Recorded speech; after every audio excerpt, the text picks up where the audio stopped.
You're watching ET Now, a special telecast on COVID-19, its aftermath, how companies are coping with the slowdown we are facing right now across the country, across the world.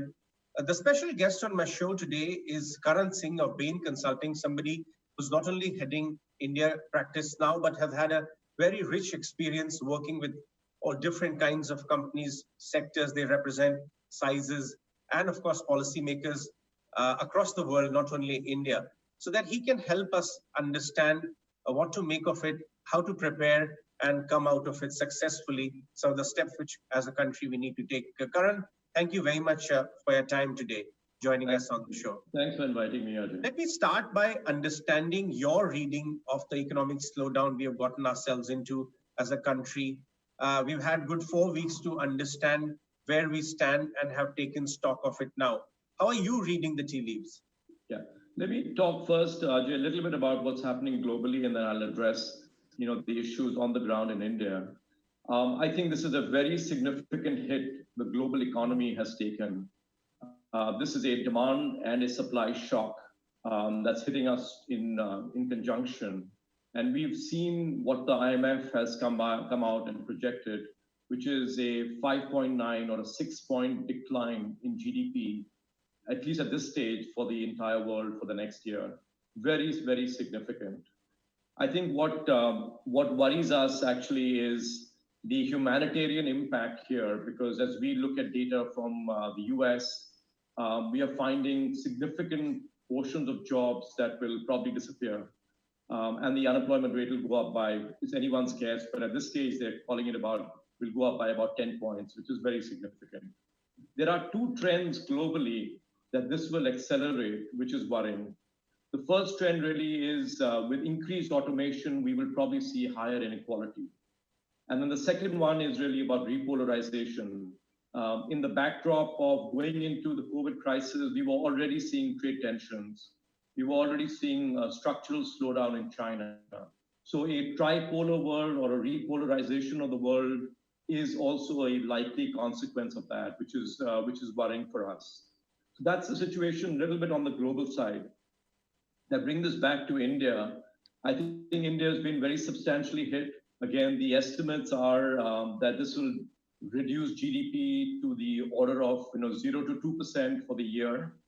But the worry really is on the humanitarian side.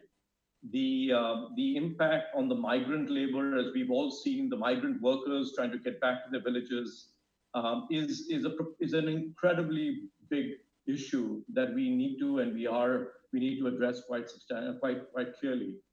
The second big worry here is really about the MSME sector. This is about 28% of the labor force. This is about 30% of GDP. And it's 110 million people, 110 million livelihoods that are going to be impacted. These are folks that have gotten hit by GST, by demonetization, and they have got loans that are outstanding. So the question really is, how do we support the vulnerable group in this period of crisis? Right. Karan, how have your interactions been lately with corporations for the kind of preparation and planning they are doing right now? Areas which are the priority areas for them, apart from, of course, taking care of the people. How are they taking stock of their financial conditions, shoring up their balance sheets? What's the kind of chats you've been having with some of your clients across the country? Yeah, it's a great question, Ajay. We recently conducted a CEO survey, and 72% basically said that they thought COVID will be behind us, the real crisis, by July. About 68% of those said that it will take time for this to play out, maybe till the end of the year at least. Now, of course, we know this is going to vary by sector, and there's a lot of uncertainty. In fact, uncertainty is probably the only certainty we have here. The shape of the recovery is pretty unclear, whether it's going to be an L shape, it's going to be a U shape, it's going to be a recurrence of the disease with the W shape. So there is a lot of uncertainty that CEOs are grappling with. What they are doing right now is what we would call a act now and a plan now. That's the dual focus of CEOs. Act now is really about, first and foremost, about communicating and protecting employees. That's the single biggest priority for CEOs. Second is within that business continuity. Some that have opened up, some that are thinking of opening up. How do they plan for business continuity and how do they plan for the recovery? Huge emphasis on liquidity issues and getting ahead of those and on cost control. That's really the focus of Act Now. Plan Now is very much looking at, well, once the recovery starts, how will companies need to retool for a very different world that we will see going forward? This is a very dramatic change that we would expect on multiple dimensions. As we know that we don't know exactly how the disease will be controlled. It's a function of the vaccine. It's a function of the treatments. Unfortunately, the Gilead drug failed 2 days ago, as we all know. It's a function of the recurrence, and it's a function of the fiscal stimulus. So what the Indian CEOs are thinking about in terms of the retooling is really about making sure that they are clear about what's the big idea that they will focus on in the post-COVID environment. The big idea after World War II was really mass production and globalization. So what is the big idea for CEOs in different industries is the key. And I think in that, we would really encourage CEOs to not focus as much on the prediction or the predictive capabilities, but more on the adaptive capabilities given the uncertainty that they're facing. So how do you be adaptive? How do you be agile? And how do you experiment when we're seeing consumer behavior change with the flight to quality, a flight to value, a flight to convenience, and a flight to technology? So that's a very important criteria and a focus for the CEOs. Beyond that, I think there is this entire embracement of technology. This is a time to really think in a zero-based manner about what are the processes do we actually need? Where do we think about automation? How do we think about increasing productivity using technology like AI, ML, etc.? And then how do we use other technologies to reduce our infrastructure spend, like going to the cloud and thinking about variable costs? So this entire technology mindset and embracing that fully is quite critical. Protecting their assets. There are two big assets that everyone needs to protect, which is their employees we just talked about, but as important is the customers. This is a time for customer first, owners last. This is a signature moment of how do we deal, what do we communicate with our core customers. And then there is a brilliant opportunity, just to again reiterate this point, we should not let a crisis go waste. So what's the opportunity coming out of the crisis? And I think companies can go on the offensive here. There is tremendous amount of capital sitting out on the sidelines. We know private equity is sitting on 2.5 trillion of dry powder. So there is good capital out there. There is significant amount of stressed assets where we will see portfolio realignment as well. And there is opportunities for inorganic growth. In periods of turbulence, we see a greater reshuffling of the deck. So when the balance sheets are good and when companies are in a decent shape, it is also a time to go on the offensive. Not only inorganic, but how do I pivot to new businesses? We've seen this in multiple areas, like in OTC, like in even QSR. We've seen people pick up opportunities and really grab them and redefine their business boundaries. So I think this is a full agenda for the CEOs dealing with a period of uncertainty and turbulence. Karan, how exactly, let's delve a little deeper into, the companies you've been interacting with, and the survey throws up some of the outcome. How are companies sharpening their business models? Would they be required to rejig their offerings, their product offerings? Would they also be required to perhaps, get in partners such as private equity partners and ensure that they financially sail through this difficult time? Because as you just said that customers should be focused of the companies. There are some companies which will gain market share over others and will stand tall in their own sectors. There would be opportunities for some of the sectors which have never been, the size of opportunities this disruption will throw up, they never had, while others will perish. So let's go a little deeper on that side. So I think many of the leading companies need to experiment to make sure that they're clear about how will business definition or the business boundaries actually change and how do they grab the opportunities.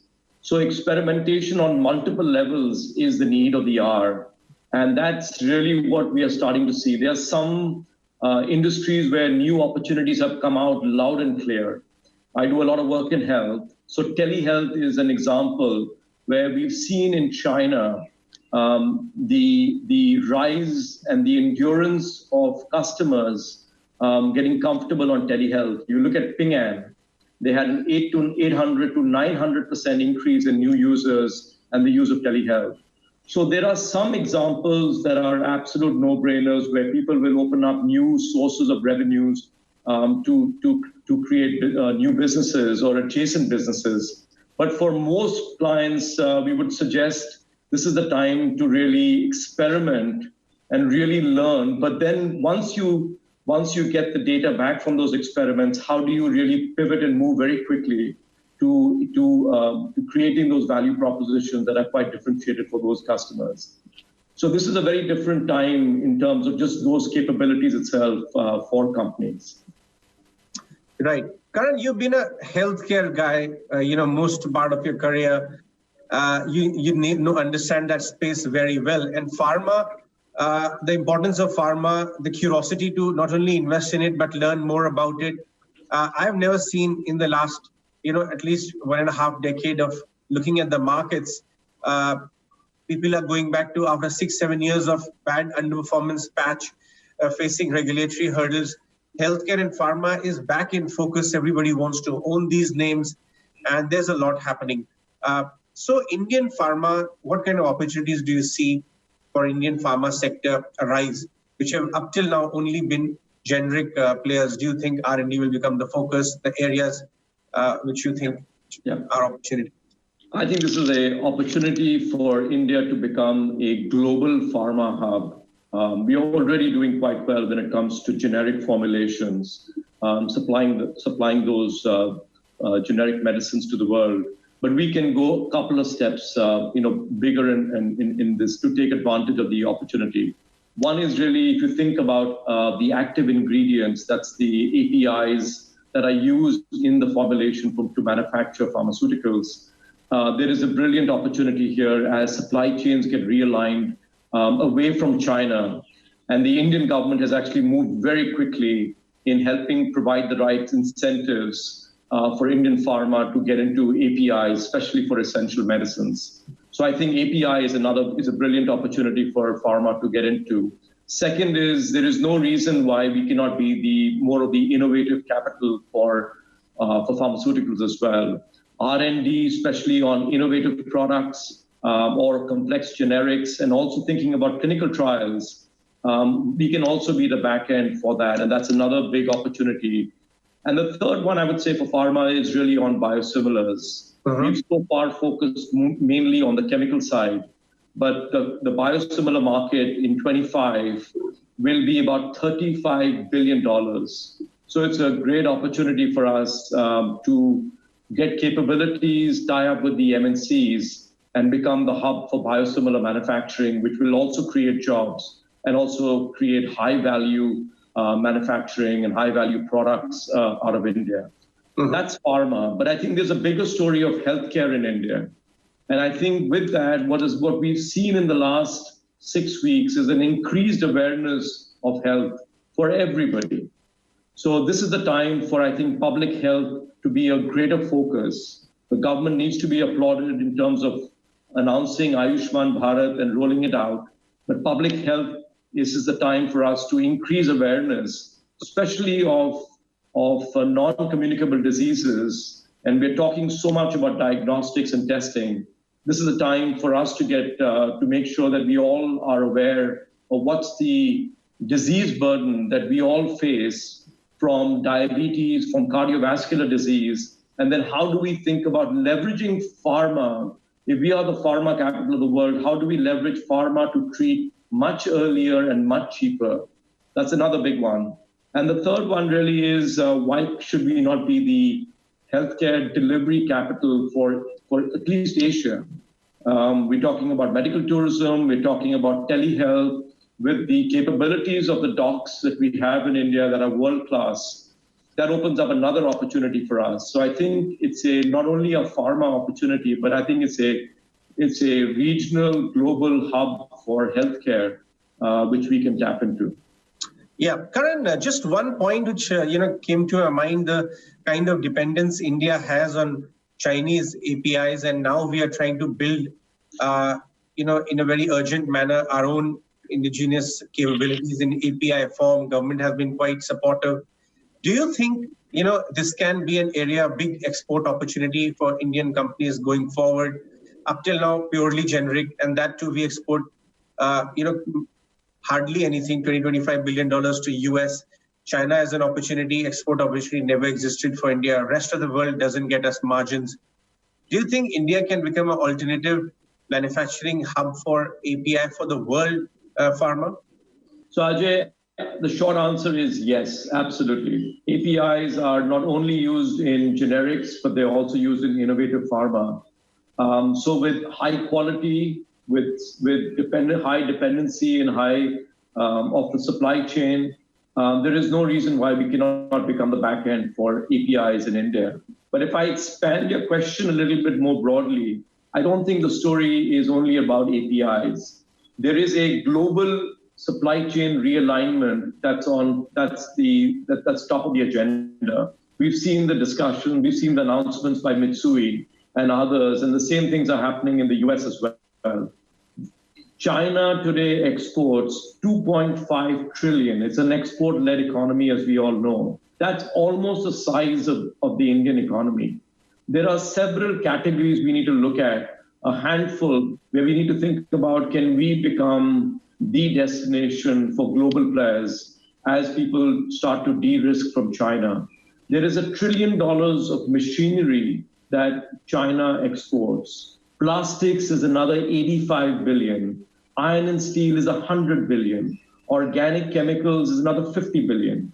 So we know tech assembly, tech components, is 60 to 80% comes from China. Auto components, solar components. So we need to think about what are those 4 or 5 or 6 different products where India becomes highly competitive. And this is in conjunction with the Make in India that the government has been pushing. That is the big story and the big opportunity for India right now. Right.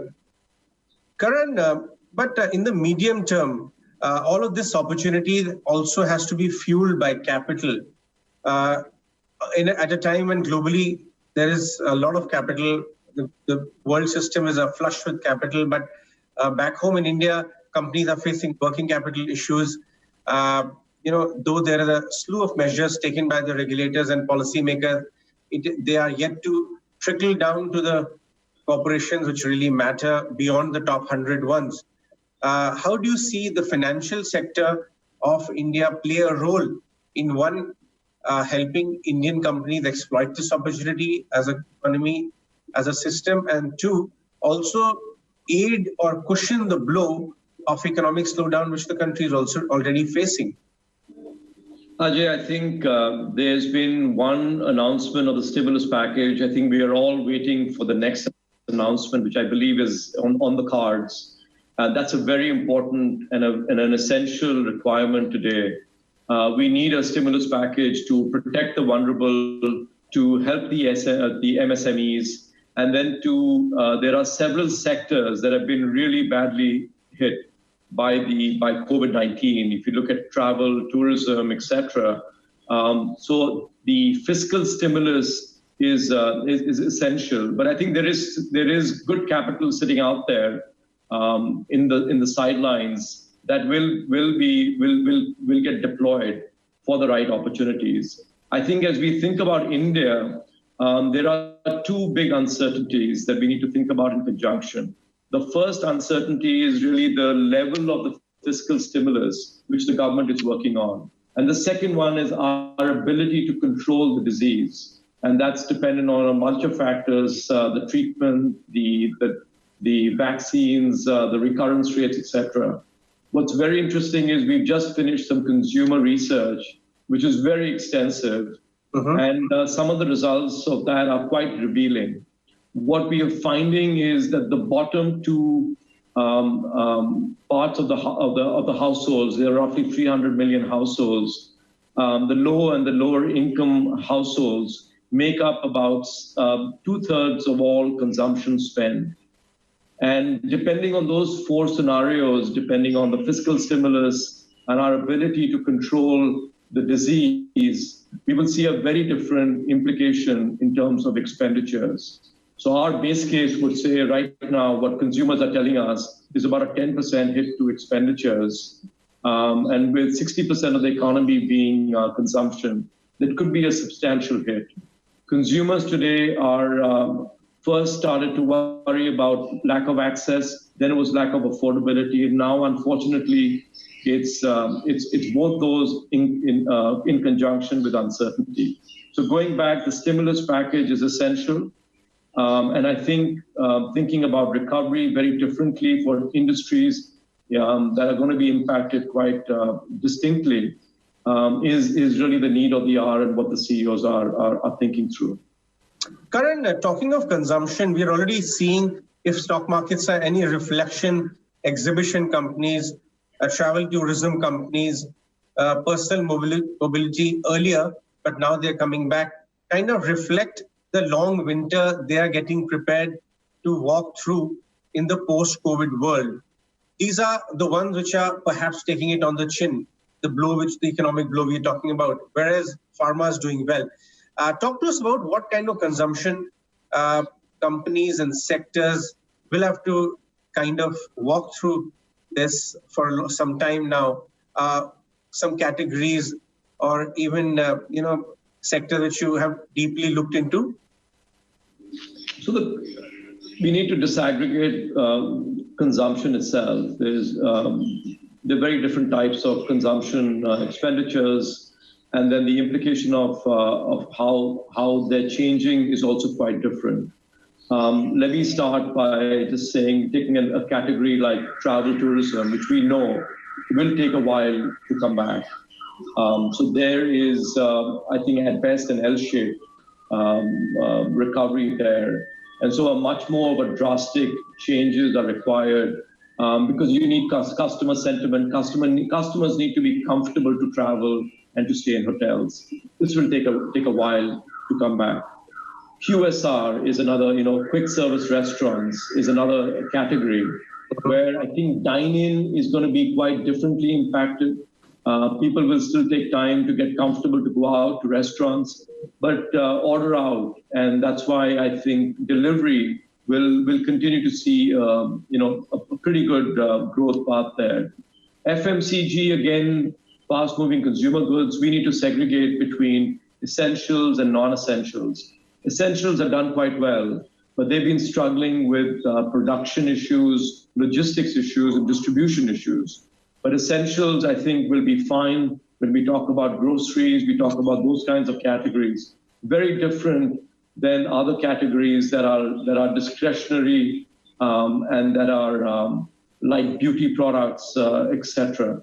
So I think we need to disaggregate consumption basket and then figure out kind of where is the hit happening to which kind of households and what do we see in terms of the shape of the recovery for consumption in India. Right. On that note, Karan, I'll let you go. Thank you so much for your time, sharing your thoughts. Look forward to chatting with you more often from here on. Stay safe, stay at home, and I'm sure a couple of months and weeks we'll be looking back at this era and looking ahead in much more hope from here on. Thank you very much. Thank you, Ajay. Thanks for having me. Yeah.